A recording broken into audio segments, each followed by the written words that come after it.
istirahat dulu kah? Istirahat ya? Ayo. Tapi tadi kamu ada lihat rambu evakuasi tsunami kah tidak? Iya, yang tadi di seberang jalan sana. Sio, ternyata di pesisir pantai Holtekam sini rawan tsunami ya. Iyo, padahal pantai rame apa, apalagi pas Car Free Day begini orang banyak sekali. Dong harus tahu sih kalau sebenarnya pantai sini tuh rawan tsunami. Jangan Jocelyn. Kasihan nanti pantai jadi sepi pengunjung. Mau dan bapak kalau wisata nanti terhadap pemasukan. Apalagi juga pelaku-pelaku usaha yang lagi buka usahanya saat cafe day begini. Gitu, Jess. Iya sih, saya setuju. Tapi nyawa manusia juga jauh lebih penting.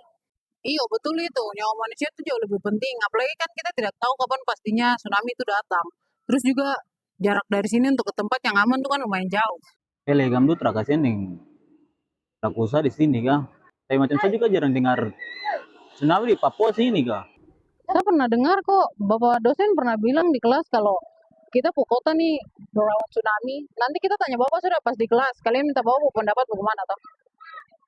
Jadi begitu ya, dengan kita tahu kondisi geologi di suatu wilayah secara lokal, kita bisa tahu potensi sumber daya geologinya dan juga kita bisa tahu potensi bencananya. Dari sini ada yang mau ditanyakan? Izin mau bertanya Pak, masih terkait dengan potensi bencana geologi. Hari Sabtu kemarin kami sempat olahraga waktu Car Free Day di Pantai Holtekam. Terus kita lihat ada rambu evakuasi bencana tsunami Pak. Itu apakah memang di pesisir pantai Kota Jayapura ini masuk dalam wilayah yang rawan akan bencana tsunami Pak? Jadi untuk wilayah pesisir Kota Jayapura ya, termasuk Pantai Holtekam itu memang masuk ke wilayah yang rawan tsunami ya. Kalau kita tinjau dari catatan sejarah ya, misal tahun 2011 ya paling terakhir itu saat terjadi tsunami Jepang, itu gelombang tsunami-nya sampai ke pesisir Pantai Jayapura. Ada lagi? Izin Pak, menanggapi apakah dengan potensi kerawanan tsunami yang ada di Holtekam, maka kita perlu melakukan mitigasi untuk mengurangi korban jiwa. Apakah perlu sampai harus merelokasi aktivitas wisata seperti Car Free Day ke tempat yang lebih aman? Perlu atau tidak melakukan mitigasi bencana ya pasti perlu ya, karena kaitannya sama nyawa manusia. Tapi seperti yang Kenneth bilang tadi ya, di sana itu kan daerah pariwisata, perputaran uangnya besar. Sehingga kalau kita mau melakukan mitigasi ya kita perlu pikirkan cara yang paling baik dan efektif. Ada lagi? Izin Pak, apakah mungkin kegiatan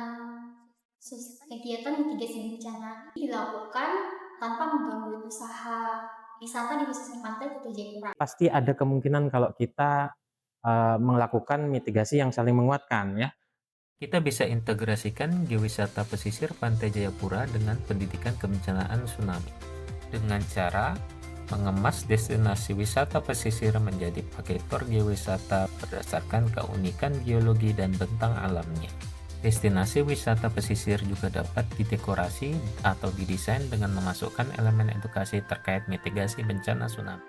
Materi tentang kesiapsiagaan menghadapi tsunami juga dapat disisipkan dalam games atau permainan outbound. Selain itu, fakta-fakta unik dan informasi penting terkait tsunami juga dapat disampaikan dalam desain cenderamata atau oleh-oleh kaos dari tempat wisata. Model konseptual geowisata pesisir ini diharapkan dapat menjadi solusi dalam meningkatkan kapasitas masyarakat menghadapi bencana tsunami.